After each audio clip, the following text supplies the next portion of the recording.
Hi, I'm Tim Colbert, and for the next 30 minutes we're going to talk about health care for your bird. Home Video Library presents the Pet Care Series. Pet Care for Birds. With Tim Colbert, Doctor of Veterinary Medicine.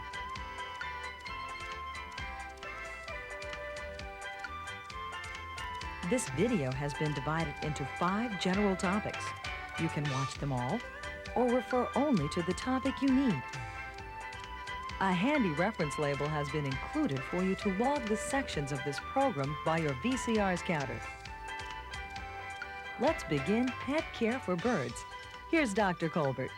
Because of their natural beauty, limited space requirements, and the enjoyment they can bring, birds have become very popular pets over the last several years. Birds are hardy animals. They can do well even with minimum care. I often see clients who have gotten a bird, a cage, and some seed, gone home and set it up, and thought they were doing the best for their bird. Unfortunately, this is not the case. In fact, most of my time is spent with first-time bird owners, educating them on proper care and nutrition of their bird. This tape will be a brief overview on the selection and proper care of your bird. Be sure to consult your veterinarian if you have specific questions on your bird.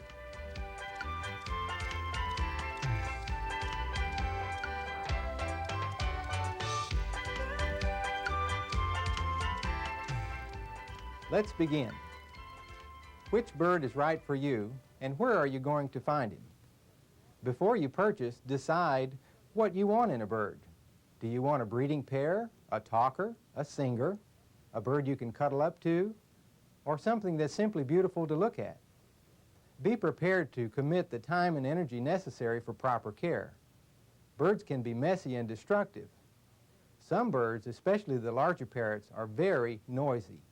This can cause problems with the neighbors, so be prepared to deal with that. Also, birds can be expensive to purchase.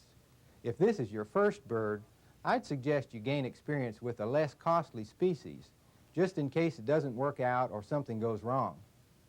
All the birds listed have strengths and weaknesses.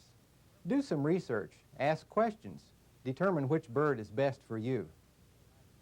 Birds that you'll see for purchase in the United States are either imported or domestically raised. There are advantages and disadvantages within each group. Imported birds are captured as babies or adults in foreign countries and shipped to the United States. After these birds are shipped, they are quarantined and observed for a 30-day period of time at a United States Department of Agriculture quarantine station. Now, the only reason these birds are quarantined is to observe for a viral disease called exotic Newcastle disease, which if introduced into the poultry industry of the United States would be devastating. I want you to understand this point. I don't want you to assume that a bird who's been through quarantine will be free of all diseases. In fact, the level of stress in this group of birds, due to capture, crowding, shipping, and the quarantine process itself, is quite high. Consequently, diseases resulting from this stress are prevalent, and this is probably the main disadvantage of imported birds. Secondly, these birds are not tame, and they're going to require some taming before they'll become an acceptable pet. Now, this can be time-consuming and painful for you, the new owner. The last disadvantage of this group is that they've been on a poor diet. You will have to adjust this diet and correct it when you get him home. The main advantage of imported birds is that they are less expensive to purchase than a domestically raised bird of the same species. And with patience and proper care, these birds can make very good pets. Imported birds are identified by a United States Department of Agriculture band on their leg. This is a circular metal band that has 3 letters followed by 3 numbers. A word of warning here. If there's no band and the price of a normally expensive bird is too good to be true, beware. The bird may have been stolen or smuggled into the country. Avoid this deal at all costs. Your second choice for obtaining a bird is to purchase a domestically raised bird.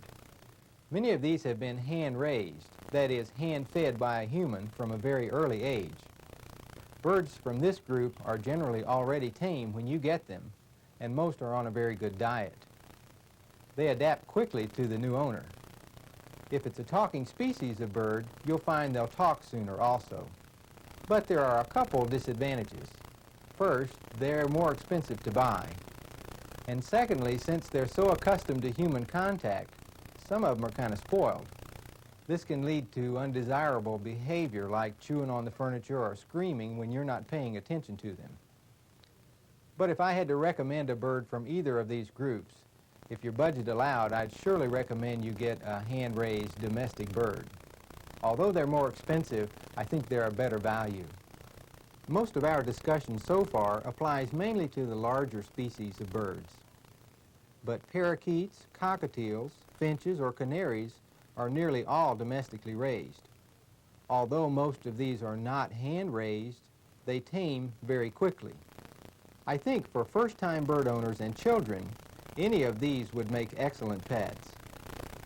Wherever you buy your bird, be sure to look for these things. The premises should be clean. The bird should be alert and active, and there should be a knowledgeable person there to help you make your selection. Now, in the veterinary care section of this video, I'm going to show you what to look for in a healthy bird.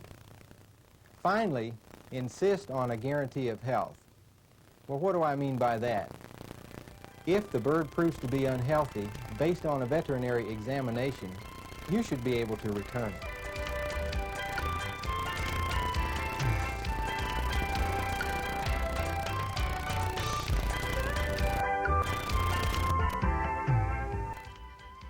If I could pick the one factor that's the most important to your bird's health, it would be proper nutrition.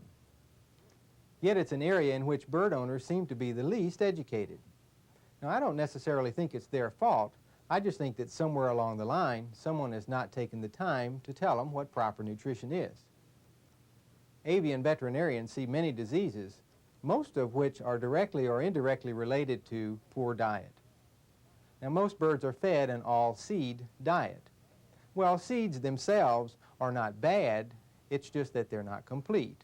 They lack protein, vitamin, and mineral components that are necessary for a complete diet. Some of the larger seeds, like sunflower seed, are particularly high in fat also. Now, let's go through some things we can add to an all-seed diet to make it a complete diet. The first group of things we'll add to an all-seed diet to make it more complete would be fruits and vegetables. The emphasis here would be on dark green vegetables like broccoli, dark green leafy vegetables like spinach, kale, romaine, or parsley. Carrots are a good selection. Meaty vegetables would include something like acorn squash here or sweet potato. Fruits, good examples would be pear, apple, cantaloupe, and you can offer limited amounts of citrus. Tailor the size of the portion to the size of your bird. The next group of things we would add would be bread and cereal products. Now, in this would be included the seed that you're already feeding, things like crumbled whole wheat bread and monkey biscuit. Now, to add additional protein to the diet, we want to use something like cheddar cheese, hard-boiled egg, which you chop and offer to your bird, or you can use beans of any type, legume products, very good sources of protein. Now we want to add a calcium supplement because seeds are very deficient in calcium. For smaller birds, a cuttlebone would be a good choice. For larger birds, something like this mineral block would be a good choice. To the diet, we would then use something like a powdered supplement, which you would add in small quantities per day onto the wet vegetables. This will ensure you're getting a good mixture of vitamins, minerals, and amino acids in addition to the fresh foods. Finally, a word about grit. I don't really think birds in captivity need grit, but if you must give grit and feel like you need to, use a grit that's sized for your birds. For instance, this would be for a small finch or canary, and offer small portions of grit 2-3 times a year sprinkled over the food. That would be plenty. While we're talking about seeds, let me go over some points about these seeds I have in front of me here. tailor the size of the seed to the size of your bird. This would be a mix that you'd feed to a cockatiel. Here would be something smaller that you would feed to a parakeet, and then this, the smallest, is intended for a finch. Now, there's some things I want you to see about this seed mixture here. You may say, gee, it seems like a lot of work to add all these vegetables. I want to get a mix like this that's got all this stuff in it, like some rabbit pellets or dog food, some things like some corn flakes here, and has these things that make it a complete diet, so I don't have to put the fresh vegetables in there. There's two problems with that. One is that the bird's only going to eat, for instance, sunflower seed that he really likes. He's not going to eat the rest. If he does eat one of these things like this little green seed here that has the vitamins on the outside, the difficulty with that is that he's going to crack open the seed, eat the inside, and spit the vitamins out. So you want to make sure that you feed a complete diet by adding fresh vegetables, fruits, and animal protein to the seed mixture you already have. Let me make this point. Major diet changes should not be attempted before your new bird has had a chance to get used to his new home. He's been through a lot of stress already, and a big change in diet simply adds another stress on top of that. If you have a bird that's on an all-seed diet, how do you get him to accept some of these foods that I've recommended? Let me offer you a few tips. The first would be to take the seeds out of the cage in the morning, replace with the new foods, and then put the seeds back in the evening. A second way would be to grate some of these foods over the seed, in that manner making him eat through the new food to get to his seeds that he likes. Find one food that the bird will accept, and then slowly add small portions of another food that you want him to eat to the one that he already accepts. Some folks have suggested pureeing vegetables in the water and offering this 2 or 3 times a week, or perhaps even giving V8 juice as a way to introduce him to new foods. And finally, a tip that I like and I think it works well is to take something that he's used to eating already, which is these seeds, and sprout them. This way you're offering the benefits of a green vegetable with the familiarity of something he's already used to eating. As he accepts these sprouts, you may then decrease the amount of seed and increase the amount of fresh foods that you offer. Be patient and take your time. You'll find that the benefits to your bird's health are well worth the effort. An alternative way to feed your bird a complete and balanced diet is to use formulated pellets or crumbles. In these diets, all the components for a complete and balanced diet are mixed together in powdered form and pressed into a pellet or into a crumble, which is simply a smaller form of a pellet. This is the way I feed my birds, and this is the way I recommend that my clients feed their birds. I think the nutrition is superior, and there's certainly not as much mess and not as much time involved in feeding a good diet. There are different brands and different sizes available, and you want to tailor this to the size of your bird. Whichever method of feeding you decide to use for your bird, be sure to monitor your bird's weight and adjust diet levels accordingly. And my final piece of advice would be to consult your avian veterinarian for specific diet recommendations for your bird.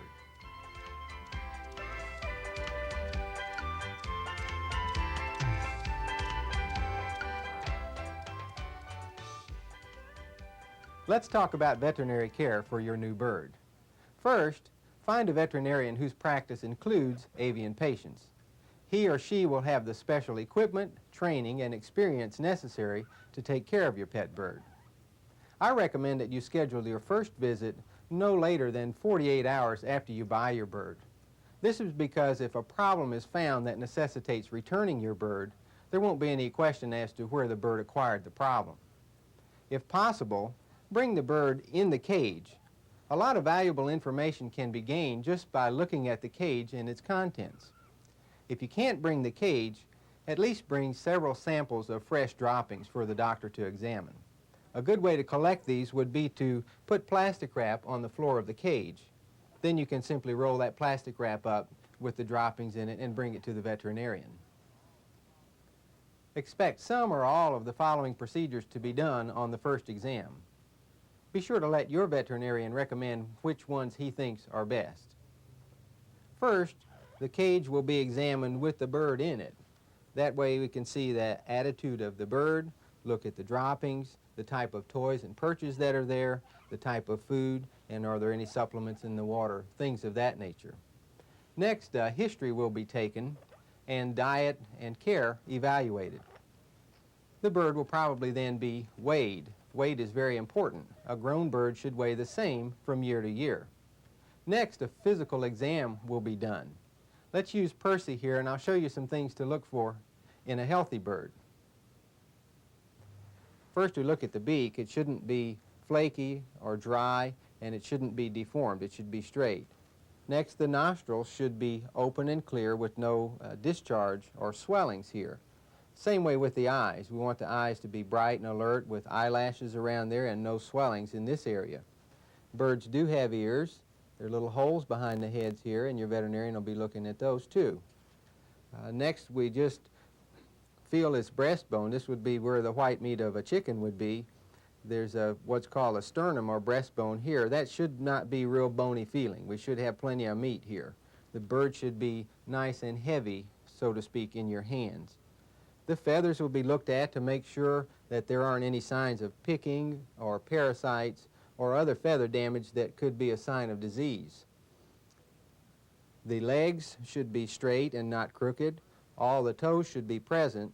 Now, birds have skin that looks like reptile skin with little scales, but the skin shouldn't be dry and flaky. They should be smooth. All the toenails should be present also. The cloaca area is back here in the birds. The cloaca is what would be called the rectum in a dog or a cat. Now, the veterinarian may take a sterile swab and go into the cloaca and use this swab and look at it under the microscope for signs of disease. Your veterinarian may also take another sterile swab and take a sample from the cloaca or the pharynx area, the throat area of the bird, and send this to the laboratory for bacterial culture. Several drops of blood are usually taken and put into small tubes like this. Most of the time the sample is taken from a toenail, and these are examined for several things. Also, we'll look at and take care of at this time the wings if they need trimming, toenails if they need trimming or grinding, and the beak if it needs any tending to. Plenty of time will be left to answer any questions that you may have, and your veterinarian will certainly have some specific recommendations for you concerning the care and nutrition of your pet bird. Well, why do all these things to a bird that looks healthy to start with? The reason is this: birds instinctively hide disease. They do their best to show that they're not sick. Even an experienced avian veterinarian can't tell a lot of times just by looking whether a bird is in the early stages of disease. Laboratory testing helps confirm or eliminate hidden disease. Now let me summarize this section on veterinary care. Your avian veterinarian is the person to consult first for information on your pet bird. A thorough veterinary exam initially, followed by regular exams, usually yearly, combined with proper care and nutrition, will give your new bird the best opportunity to live a long and healthy life.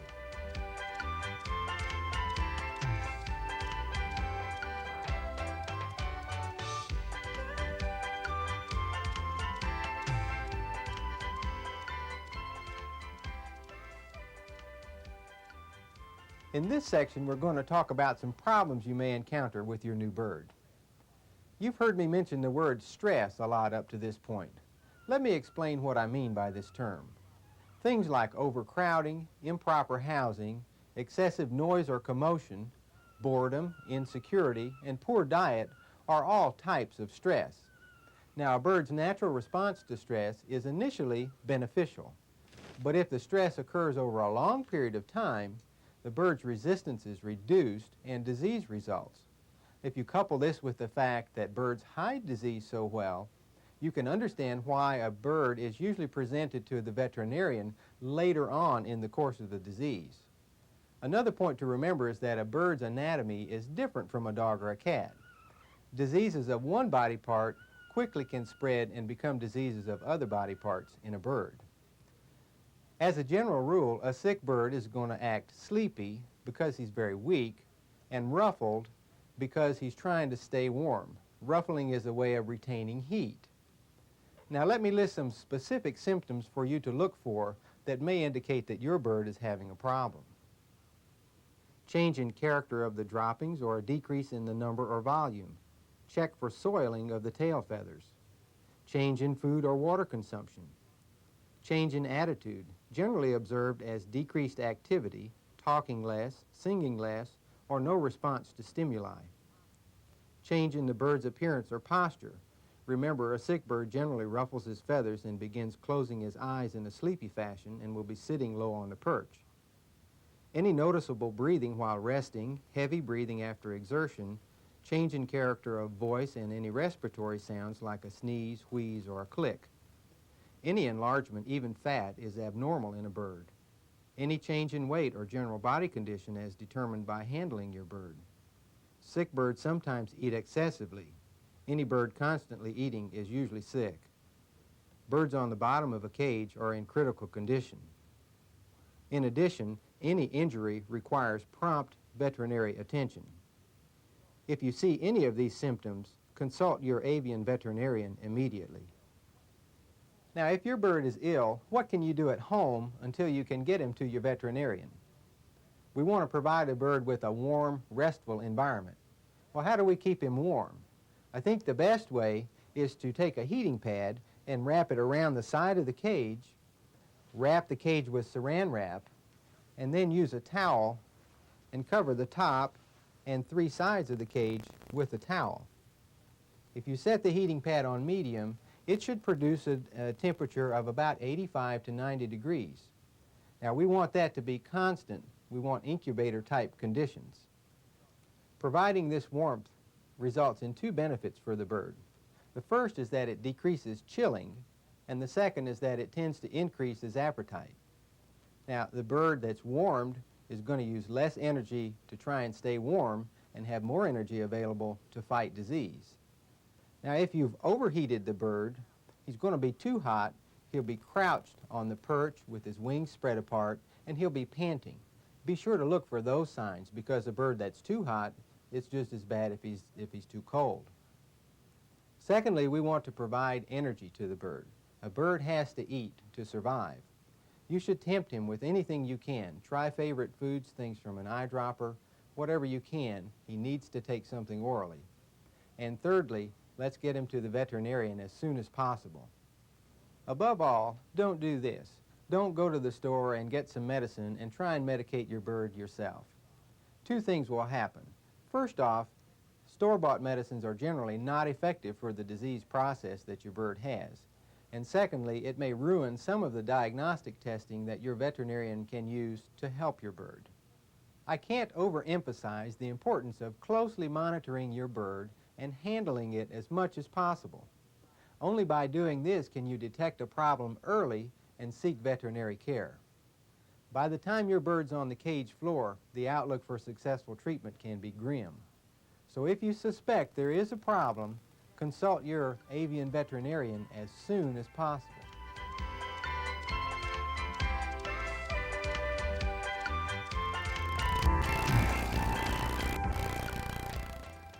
In this section, we're going to talk about daily life for your bird.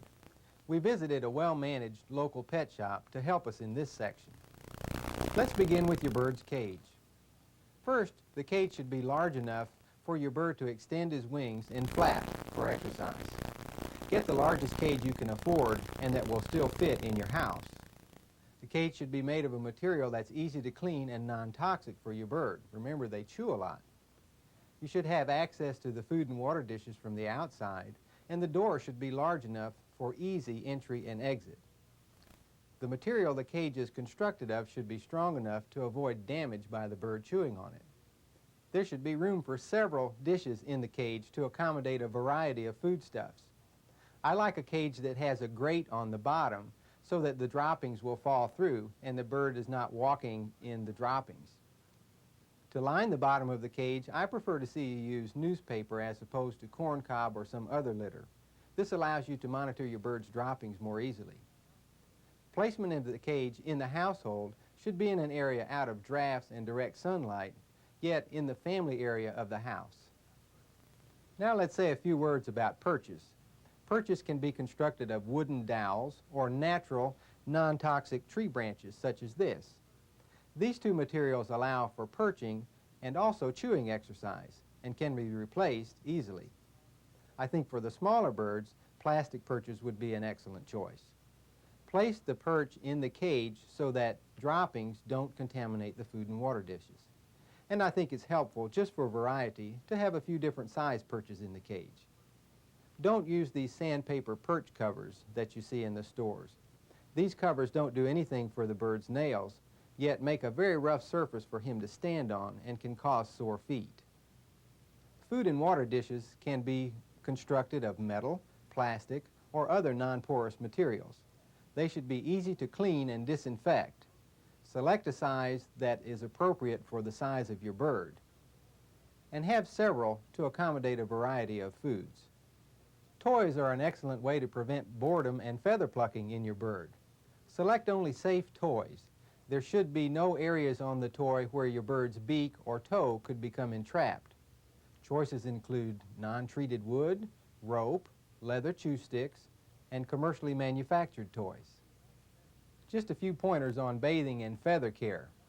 Now, some birds love to bathe. They'll take a bath in a bowl of water or in the sink, and some like to roll in wet greens. If your bird is not one of these, you can use water in a mister just like this. Just simply aim it over the top and mist him. Do this early in the day so that your bird has time to dry out and doesn't get chilled. Let me get my little friend here and show you how to hold a bird, and then give you a little information on wing trims and toenail trims. Now, when you hold a bird, two things are important to remember. To restrain his beak from biting you, just gently squeeze on either side of the jaw with your thumb and forefinger. You'll notice in this guy that I'm letting his little breastbone go up and down. This is very important. He needs this action to breathe properly. If you hold him around too tightly, you can suffocate him. Now, these things about nail trims and wing trims, I think are best left to your veterinarian, but let me show you what he will do. For toenails, we may use just plain nail nippers like so to snip the tip off, perhaps a small pair of scissors, or some people will simply, on these smaller birds, use a little emery board and file them. In the larger birds, your veterinarian will probably use a grinder similar to this. This allows shortening the nail on a larger bird without bleeding. If you do trim your bird's nails at home and get one too short, be sure to have your stop bleed powder handy and a Q-tip to apply it. Put the stop bleed on the nail until it stops bleeding, then be sure to wipe the excess off. It can injure the bird's eye or mouth if he goes to scratch his head and has some of that powder on it. The next thing we talk about is wing trimming. Now, this is important for two reasons. Initially, it helps in the training process, and it certainly will prevent your bird from flying away if the door is open and no one's paying attention. Your veterinarian will trim one or both wings depending on the style of bird that you have. These large feathers are called primary flight feathers. He'll trim all of these feathers or maybe leave 2 or 3 on the end for a more cosmetic appearance.